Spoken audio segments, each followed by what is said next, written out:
My question to you is, what inspired you to become a leader and take forth charge?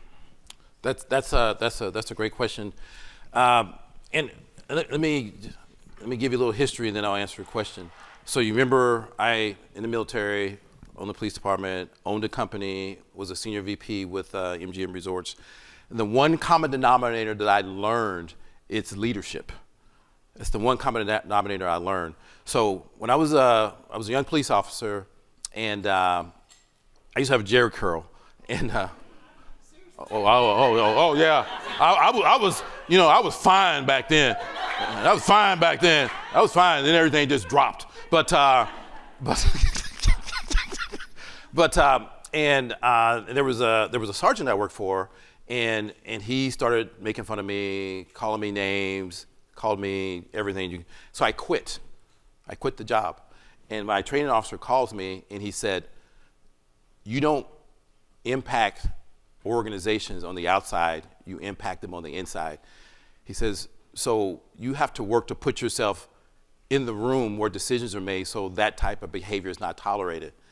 And I literally just started reading, and I didn't get it until the chief came to me and said, "You need," and he said this to me. He says, "I see something in you that you don't see in yourself, and if you don't take the test, you'll never be able to make an impact." So one was what as they call significant emotional event, where somebody badmouthed me, and another one was somebody said, "I see something in you."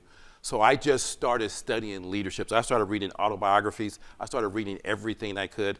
And I started studying leadership from the standpoint, not just what made them successful, but also what made them unsuccessful. And then I had a team of like 10 people working for me when I made sergeant. And I saw the impact one person can make on a bunch of individuals' lives. Because the average people are followers. They're not leaders, they're followers. And leadership is how you're going to influence. But if you don't have the character and the competence, then that's the piece that destroys a good leader, and they can take them the wrong way. So from being in a situation where somebody told me I wasn't good enough, and being in a situation where somebody told me I was good enough, and when I started to see the success of, I used to keep track of this. I have probably gotten well over 100 letters, texts, emails from people saying thank you. Because part of my role as a leader now is making people around me better. I do 15 mentoring calls a week with people. Just how do we get to the next level? They lost their jobs.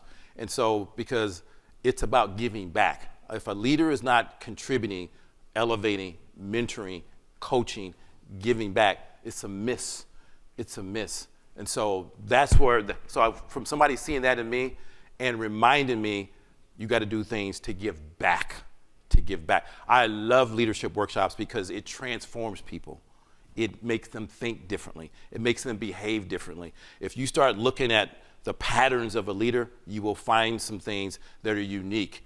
And if I'll tell anybody in here, if you're not working on being a better leader, what's the line? Everybody wins when a leader gets better.